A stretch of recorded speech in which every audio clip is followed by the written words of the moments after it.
कार्तिक शुक्ल पक्ष की एकादशी को देवउठनी एकादशी कहा जाता है।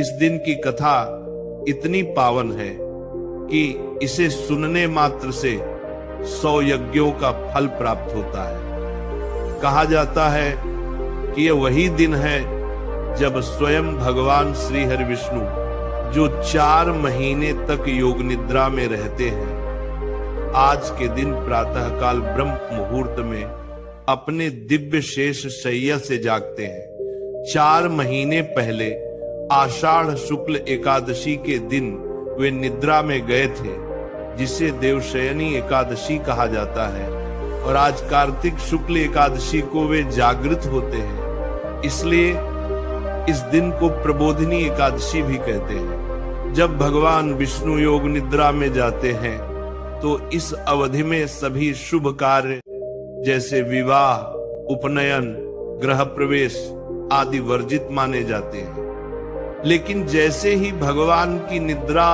समाप्त होती है और वे जागते हैं, वैसे ही सभी शुभ कार्यों का आरंभ हो सकता है। इसी दिन से तुलसी विवाह का महापर्व आरंभ होता है और समस्त लोकों में हर्ष फैल जाता है। कथा के अनुसार एक समय की बात है, सृष्टि के पालनकर्ता भगवान विष्णु क्षीर सागर में शेषनाग की शैया पर योग निद्रा में लीन थे। उनके 4 महीने के विश्राम के समय देवता, शिष्य, मुनि सभी अपनी अपनी साधनाओं में लगे रहे। लेकिन जैसे जैसे समय बीतता गया, धरती पर अधर्म और कलुषता बढ़ने लगी। वर्षा कम हुई, फसलें सूखने लगी, प्रजा दुखी हो गई। तब सारे देवता भगवान ब्रह्मा के पास गए और कहा, हे प्रजापति, प्रभु विष्णु योग निद्रा में हैं, जब तक वे नहीं जागेंगे तब तक धरती पर संतुलन नहीं लौटेगा, कुछ उपाय कीजिए। भगवान ब्रह्मा ने कहा, हे देवगण, कार्तिक शुक्ल पक्ष की एकादशी को प्रभु स्वयं जागृत होंगे। उस दिन तक तुम सब श्रद्धा पूर्वक प्रभु का स्मरण करते रहो, दीपदान करो और व्रत रखो। देवताओं ने आज्ञा मान ली और कार्तिक मास की एकादशी की प्रतीक्षा करने लगे। जब वो शुभ दिन आया, आकाश में सुगंध फैल गई, दिशाएं मंगलमय हो उठी, गंधर्व गान करने लगे और तुलसी माता के पत्तों की खुशबू से वातावरण पवित्र हो गया। उसी समय भगवान विष्णु शेष शैया से उठे। उन्होंने अपनी आंखें खोली और समस्त सृष्टि में जीवन का प्रवाह फिर से शुरू हो गया।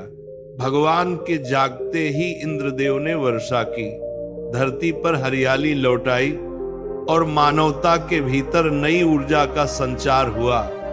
भगवान विष्णु ने माता लक्ष्मी से कहा, देवी, जो भक्त कार्तिक मास की इस एकादशी को व्रत रखेगा और श्रद्धा से मेरा नाम स्मरण करेगा, मैं स्वयं उसके जीवन से अंधकार मिटा दूंगा। एक पुराण कथा में आता है कि इस दिन राजा बलि के साथ भी एक दिव्य घटना घटी थी। राजा बलि अत्यंत पराक्रमी और दानी राजा थे। उन्होंने तीनों लोकों पर अधिकार कर लिया था, जिससे देवगण चिंतित हो गए।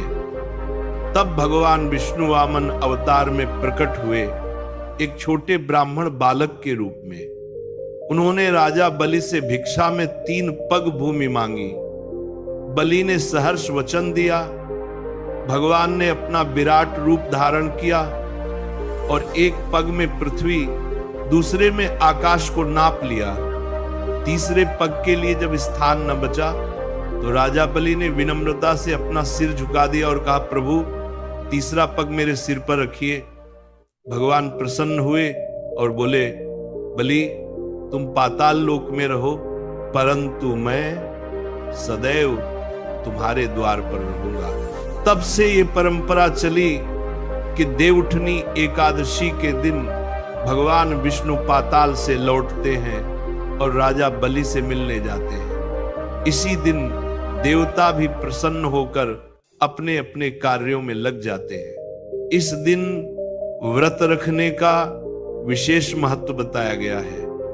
जो व्यक्ति प्रातः स्नान कर पीले वस्त्र धारण करता है, तुलसी माता की पूजा करता है और भगवान विष्णु को गंगा जल, दूध, पंचामृत, पुष्प और तुलसी दल अर्पित करता है, उसे अक्षय फल की प्राप्ति होती है। कार्तिक मास में तुलसी का विशेष स्थान है। कहा गया है कि जहां तुलसी है वहां स्वयं लक्ष्मी निवास करती है। देवउठनी एकादशी के दिन भगवान विष्णु को पीले फूल, पीले फल, धूप, दीप और तुलसी के पत्ते अर्पित करने चाहिए। प्रातः काल स्नान कर व्रत का संकल्प लेकर दिन भर उपवास रखें।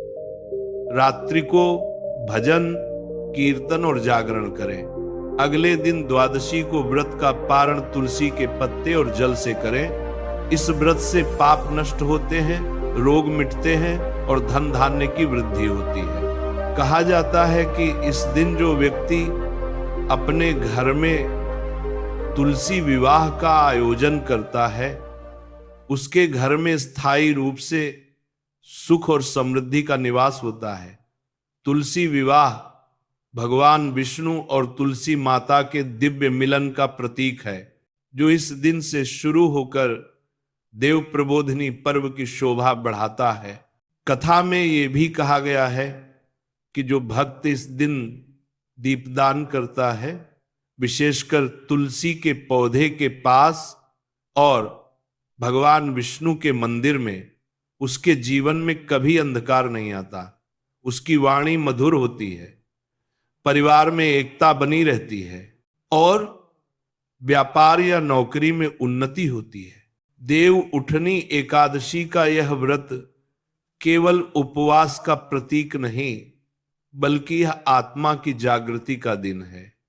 जैसे भगवान विष्णु 4 महीने की निद्रा से जागते हैं, वैसे ही इस दिन हमें भी अपने भीतर के अज्ञान से जागना चाहिए। भगवान कहते हैं, हे मनुष्य, मेरे जागने का अर्थ है तुम्हारे भीतर का प्रकाश फिर से जगना। कथा में माता लक्ष्मी कहती हैं, जो व्यक्ति कार्तिक शुक्ल एकादशी को प्रभु की आराधना करता है, वह कभी निर्धन नहीं होता। उसके घर में हमेशा अन्न, धन और संतोष का प्रवाह रहता है। नामिका आरूपसी, इस व्रत की रात्रि को विशेष महत्व है। इस रात को जागरण कर भगवान विष्णु के नाम का स्मरण करना 1000 गायों के दान के बराबर फल देता है। जो भक्त इस दिन एक दीपक तुलसी के पास और एक दीपक शयन कक्ष में भगवान के नाम से जलाता है, उसके घर से दरिद्रता सदा के लिए दूर हो जाती है।